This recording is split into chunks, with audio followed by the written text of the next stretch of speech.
शासनाने पीक पेरा 2023 नोंद असलेल्या शेतकऱ्यांना हेक्टरी 5,000 रुपये प्रमाणे 2 हेक्टर कापूस व सोयाबीन पेरा असणाऱ्या शेतकऱ्यांना मदत देण्याचे जाहीर केले आहे। या योजनेअंतर्गत ज्यांच्या 7/12 2023चा ई पीक पेरा नोंदविला आहे अशांना या योजनेचा लाभ होणार आहे। अशातच तालुक्यातील अनेक गावातील शेतकरी बांधवाच्या 7/12 सन 2023 मध्ये पेरा नोंदविला तरीही त्यांच्या 7/12 पेऱ्याची नोंद झाली नसल्यामुळे असे अनेक शेतकरी यादीतून सुटले आहे।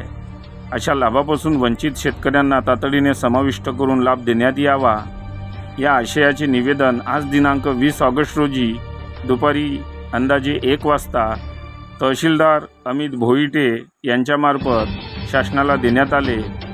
यावेळी सुधीर पाटील जवादे, अखिल भारतीय सरपंच परिषद जिल्हाध्यक्ष यवतमाळ, अशोक मारुती मेश्राम उमेदवार रायगाव विधानसभा मतदारसंघ, सय्यद युसुफ अली, डॉक्टर पंजाबराव देशमुख शेतकरी संघ तालुका रायगाव तसेच रायगाव तालुक्यातील शेकडो शेतकरी बांधव उपस्थित होते।